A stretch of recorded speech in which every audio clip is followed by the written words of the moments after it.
Putin, let Whoever my would try to people stop us and go. further create threats to our country, to our people, should know that Russia's response will be immediate and lead you to such consequences that you have never faced in your history. Wow. We are ready for any outcome. Hey, Putin. Well, a few hours ago, Ukraine's President Volodymyr Zelensky declared martial law and urged citizens not to panic as Russia launched military strikes. Let's take a look at what he said in a video he posted on his social media. Шановні громадяни України, сьогодні вранці президент Путін оголосив. Dear Ukrainians, this morning President Putin announced a special military operation in the Donbass. Russia carried out strikes on our military infrastructure, on our border guards. Explosions were heard in many cities of Ukraine. We introduced martial law throughout the state. A minute ago, I had a conversation with President Biden. The US is starting to gather international support. Today, we need you, each of you, to be calm. If possible, stay at home, please.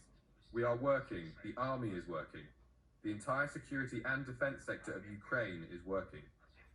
I, the National Security and Defense Council, the government, will be in touch. Soon I will be in touch again. Do not panic. We are strong. We are ready for everything and we will defeat everyone because we are Ukraine. Glory to Ukraine. Це Україна. Слава Україні. Wow. President Zelensky there. Well, Western leaders have been reacting this morning to what has been going on here in Ukraine. The Prime Minister Boris Johnson tweeted this: "I am appalled by the horrific events in Ukraine and I have spoken to President Zelensky to discuss the next steps." President Putin has chosen a path of bloodshed and destruction by launching this unprovoked attack on Ukraine. The UK and our allies will respond decisively. The US President Joe Biden says the prayers of the entire world are with the people of Ukraine tonight as they suffer an unprovoked and unjustified attack by Russian military forces. Mr. Biden says President Putin has chosen a premeditated war that will bring a catastrophic loss of life and human suffering, and that the world will hold Russia accountable. The US President says he will be monitoring the situation from the White House and will continue to get regular updates from his national security team.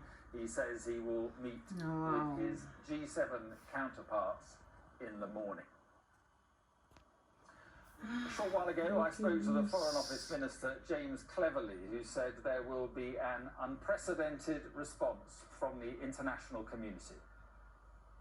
Well, we've already seen the ruble collapse on the international markets. That will have a meaningful impact on Russia.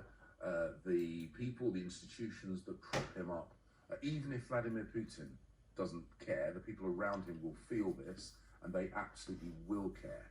Yeah, of course. The decision to invade Ukraine, as I say, completely unprovoked, completely unjustified, and it will be met with an unprecedented response from the international community. Let's speak to our security and defence editor, Deborah Haynes, who is with me here in Ukraine. So, Deborah, I mean, we've been warned that something would happen over the last few days. Something has happened, and it looks as if it may be the worst case scenario here. Yeah, so we woke this morning, didn't we, to those sounds of distant explosions as opposed to where we are in the centre of Kiev, and then that sound of the sort of air sirens that seem to be sort of rehearsing whether they worked or not.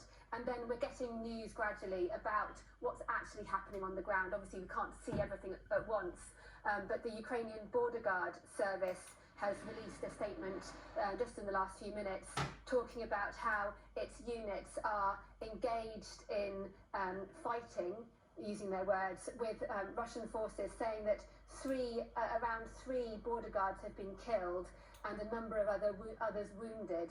So casualties now being taken. We've also heard reports about some civilian deaths as well.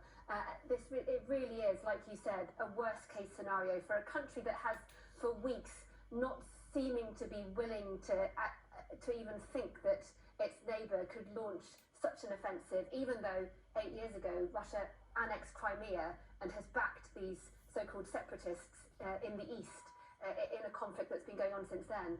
And does the scale of what we're